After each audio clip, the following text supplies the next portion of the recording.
ce matin du 10 janvier, qui se sont retrouvés à manifester devant le police par des chiens et par deux camarades qui ont été très rapidement mis en garde à vue ce jour-là. C'est dans ce cadre de cette manifestation que 2 mois après, en tout début de la crise Covid, 13 ou 15 d'entre nous se sont retrouvés convoqués. On s'est retrouvés à soutenir. La police et la justice ont décidé de verbaliser les gens qui sont venus soutenir les camarades. On s'est retrouvé donc une trentaine à être verbalisés dans le cadre des soutiens.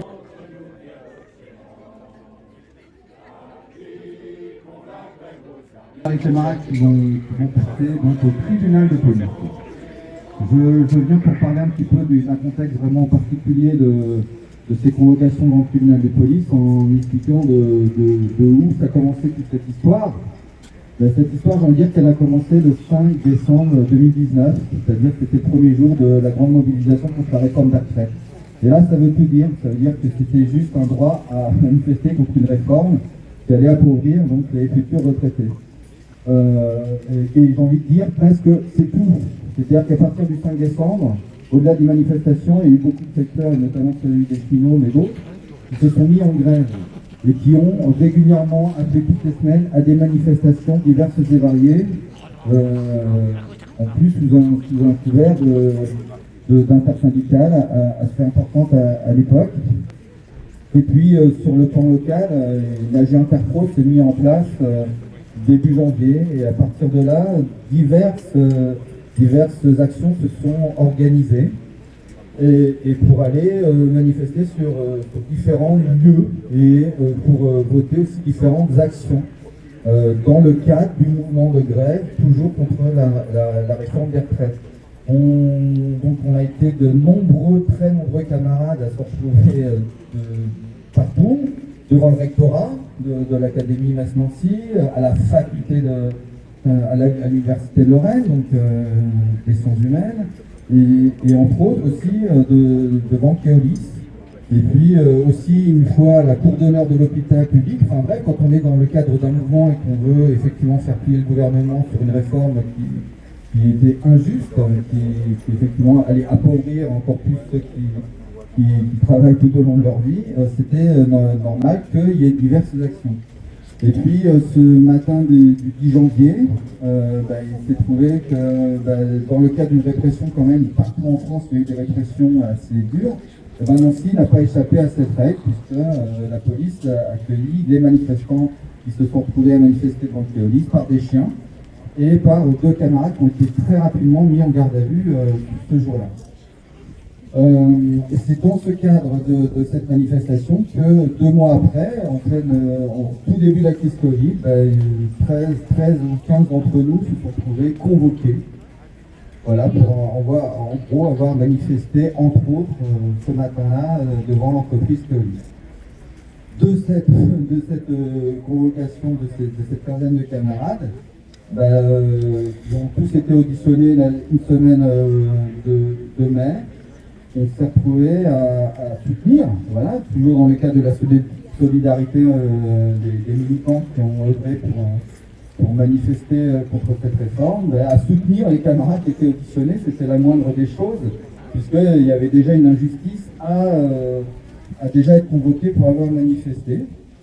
Et la police et la justice ont décidé de verbaliser les gens qui sont venus soutenir les camarades. On s'est retrouvé donc une trentaine à être verbalisés dans le cadre des soutiens qui ont été organisés du lundi 26 mai, les dates ça peut passer jusqu'au vendredi, ça doit être du lundi 25 au vendredi 24. Et donc voilà pourquoi on se retrouve ici, et donc les verbalisations ont été contestées par cette trentaine de camarades. Et donc le tribunal de police convoque. Mais nous, ce qu'on voudrait dire, c'est que c'est vraiment le droit de manifester qui est attaqué là.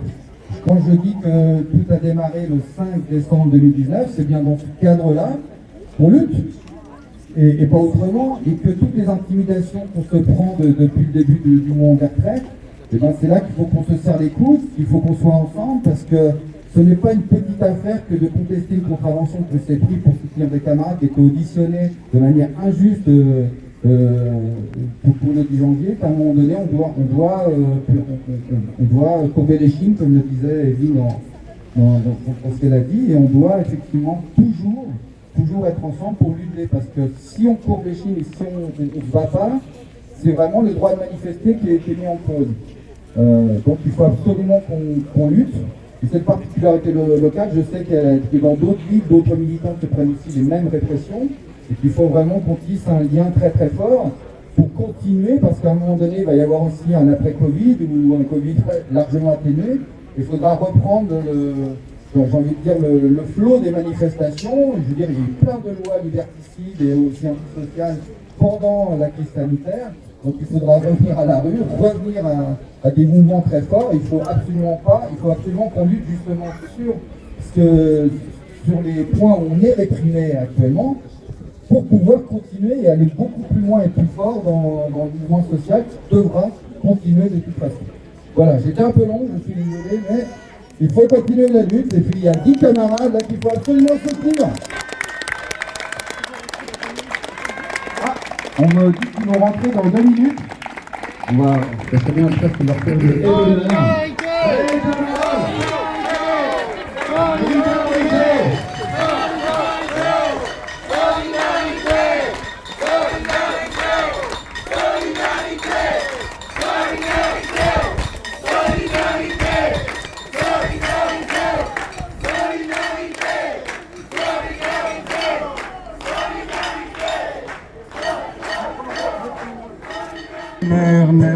Mais qu'est-ce donc que cet agent? L'agent qui est planté devant mon véhicule, l'agent dans l'air, allons ayez monsieur l'agent. L'agent qui est de garer votre matricule. L'agent dit trop, mais la police est sur les dents. Et l'agent siffle, n'est pas content que je le bouscule. L'agent gît vite, je peux lui dire que ma femme cardiaque est au lit avec une attaque. Ça lui fait une belle jambe au lit. Sans son petit carnet pour me ficher une contredanse. Et je suis en transe, mon père sera rance quand il aura terminé. Je m'énerve, nerve. Au violon, mes sanglots longs bercent ma peine. J'ai reçu des coups près du côlon, comme beaucoup d'autres. J'ai mal vers l'aine. Aïe. Allez, pour les copains. Depuis les lois travail, la répression tous azimuts s'accentue et ne se limite plus au quartier, situation qui était déjà inacceptable et l'est toujours. Violence et intimidation physique. Si elles ont toujours existé, elles se sont fortement accrues dès les mouvements sociaux de 2016 pour exploser avec le mouvement des Gilets jaunes. NAS, tirs de grenades assourdissantes, lacrymogènes, de désencerclement, tirs de LBD 40 et le triste bilan qui en découle. À ce jour, 4 décès, 344 blessés à la tête, dont 29 personnes épargnées, 20 blessés à la main, dont 5 mains arrachées, et 250 personnes blessées ailleurs, dont membres supérieurs ou inférieurs, partie génitale. Répression par le discours. Les médias de masse et les responsables politiques diabolisent les manifestants, les qualifient de casseurs, de black blocs, grossissent à la loupe des événements isolés. Dans le même temps, ces faiseurs d'opinion nient et banalisent l'existence des répressions abusives et des violences policières. Castaner disait le 4 janvier 2019 « Je ne connais aucun policier qui ait attaqué des gilets jaunes ». Luc Ferry, le 9 janvier 2019, ancien ministre de l'Éducation, préconisait de tirer sur les manifestants. Encore aujourd'hui, Macron disait à Angoulême le 30 janvier 2020 qu'il récusait le terme de violence policière. Et son nouveau ministre de l'Intérieur annonçait dans un élan subtil à la suite de la mort de George Floyd qu'il s'étouffe quand il entend le terme de violence policière. Répression judiciaire et administrative. Quelques exemples dans le monde du travail et dans les luttes sociales. Suspension abusive d'un inspecteur de travail, Anthony Smith, dans la Marne. Il réclamait d'une entreprise de service à la personne qu'elle fournisse le matériel de protection nécessaire à son travail, à son personnel, en pleine période de confinement. Travailleurs et syndicalistes sont licenciés ou sanctionnés pour avoir levé la tête et s'être opposés à leur direction par des actions et des grèves. Gaël Tirante, postier des Hauts-de-Seine, doit réintégrer la Poste. Son licenciement validé par Pénicaud en 2018 est la preuve que la direction de la Poste, comme tous les dirigeants du secteur privé ou du secteur public, redoute notre capacité à nous opposer à leurs décisions, à résister à leur volonté d'aller toujours plus loin dans l'exploitation pour toujours plus de profit. C'est par la solidarité et notre capacité à regrouper nos forces que nous les ferons plier. 4 enseignants et enseignantes de Melle, dans les Deux-Sèvres, suspendus à nouveau jusqu'au 10 novembre par le rectorat de Poitiers. Ils et elles se sont mobilisés contre les E3C. Ce sont les nouvelles épreuves du baccalauréat version Jean-Michel Blanquer. En février 2020, dans leur lycée, le lycée des Fontaines. En mars 2021, le rectorat de Poitiers fait fi de la décision de justice de réintégration et décide de changer le secteur d'affectation d'une des enseignantes. En local, Nancy et son agglomération ne sont pas épargnés par cette répression dans les entreprises, dans les établissements publics, à la SNCF, dans les EHPAD, au CCAS de la mairie de Nancy, au CHRU, etc. 7 étudiantes et étudiants du campus de lettres de Nancy ont subi des interpellations, des gardes à vue et 2 ans de procédure judiciaire. Ils et elles étaient mobilisés contre l'augmentation des frais d'inscription pour les étudiants étrangers en 2018. 3 étudiants ont été interpellés et placés pour la nuit en garde à vue pour un slogan peu goûté de la police lors de son atelier créé, proposé au cours d'une manifestation. 2019, mouvement des retraites. Un enseignant arrêté chez lui, gardé une nuit à vue et finalement relâché sans suite. Il avait été arrêté pour avoir utilisé sa carte professionnelle de l'université, lui donnant accès à son bureau. 15 auditions en mai 2020 et 4 gardes à vue en juin 2020 suite au mouvement des retraites. 50 personnes venues en soutien ont été verbalisées. Bienvenue dans le monde d'après. Même chose pour la chorale révolutionnaire de Metz, le 23 mai, qui chantait avec des banderoles et des distances. Le porte-parole solidaire 54 est arrivé en justice parce qu'il aurait bloqué le tram, tout seul, pendant une manifestation contre la réforme des retraites en janvier 2020. Un gilet jaune de Nancy, interpellé le 12 septembre, a été condamné à 6 mois de prison ferme pour insulte et en récidive. 800 gilets jaunes sont en prison actuellement, sauf le média jaune Lorraine. Le message est clair. Courbez les chines. Ne résistez pas contre la dégradation continuelle de nos conditions de vie et de travail. Pour celles et ceux qui ont osé entrer en résistance, cette répression sert à les casser. Pour toutes et tous les autres, cette répression vise à instaurer un climat de peur dans les lieux de vie, de travail et d'études, afin qu'ils et elles ne rejoignent pas les mouvements sociaux en cours ou à venir. Nous sommes un collectif de militants et militantes, organisés ou non dans diverses organisations syndicales, politiques ou associatives. Nous pensons qu'il est nécessaire de rassembler largement autour de cette question de la répression, afin de créer un véritable front de la solidarité, en soutien de toutes et tous les opprimés, intégrant les organisations et les personnes non organisées. Nous vous appelons à nous rejoindre. En avril et mai 2021, plusieurs des personnes verbalisées pour avoir accompagné des militantes et militants convoqués à l'hôtel de police en mai dernier et qui ont contesté leur contravention sont aujourd'hui convoquées au tribunal de police. D'autres suivront. Ces personnes sont soutenues par un collectif d'avocats. Nous appelons à manifester notre soutien individuel et collectif, y compris par l'apport de soutien financier, la caisse est là, à ces camarades mobilisés pour la défense de nos intérêts collectifs. Les capitalistes, le patronat et les politiciens à leur service ont la force de l'appareil d'État. Nous avons le nombre et le fait que sans nous, ils ne sont rien. Ils cherchent à nous terroriser et à nous diviser. Nous devons trouver la confiance en nous et la résolution pour nos combats, dans l'unité et la solidarité. Ne nous laissons pas faire, défendons-nous, organisons-nous.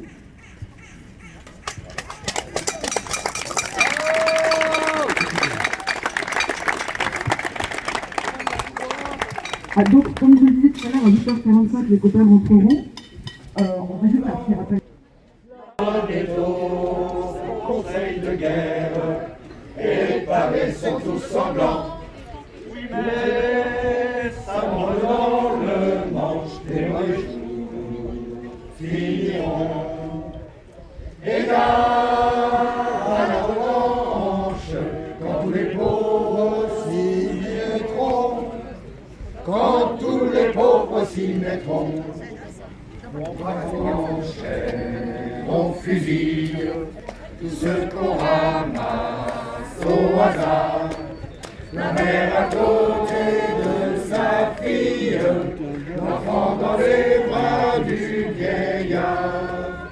Et les châtiments du drapeau rouge sont remplacés par la terreur de tous les chevaux qu'on bouge. Valet de roi et d'empereur, ça va dans le manche, les mauvais jours finiront. Égard à la revanche, quand tous les pauvres s'y mettront. Quand tous les pauvres s'y mettront.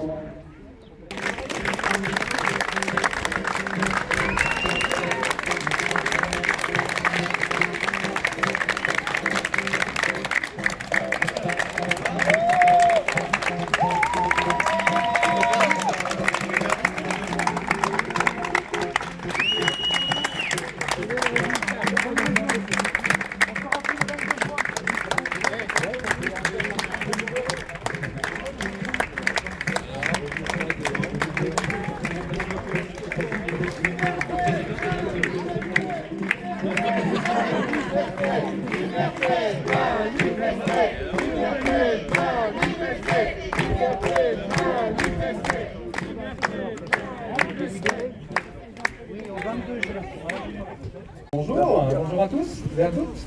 Alors pour vous faire un petit débriefing de ce qui s'est passé ce matin, donc vous avez pu le constater, l'audience a été relativement longue. C'est dû essentiellement au nombre de prévenus qui étaient convoqués ce matin. Dans les grandes lignes, le délibéré sera rendu donc le 22 juin, parce que j'imagine que l'audience prochaine du 18 mai sera à mon avis regroupée sur le délibéré prochain. La présidente avait l'air d'être quand même plutôt attentive à ce qu'on avait à dire. C'est aussi ce qui a justifié que l'audience a duré.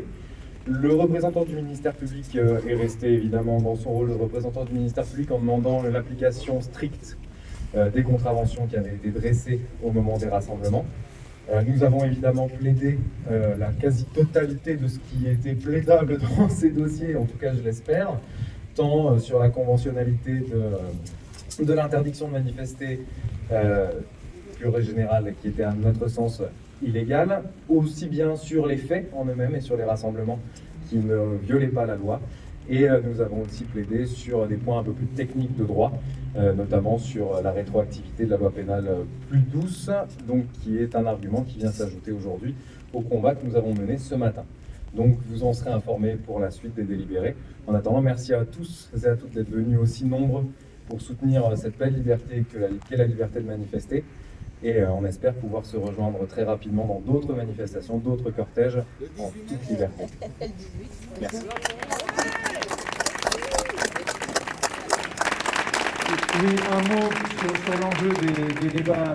L'enjeu, c'est de savoir si une liberté fondamentale comme la liberté de manifester peut constituer une infraction. Est-ce que le simple exercice d'une liberté fondamentale peut être réprimé comme une infraction? Je crois que votre présence aujourd'hui témoigne du fait que ce n'est pas possible. Donc voilà, je vous remercie d'être présent et d'être toujours présent d'ailleurs pour défendre les libertés fondamentales.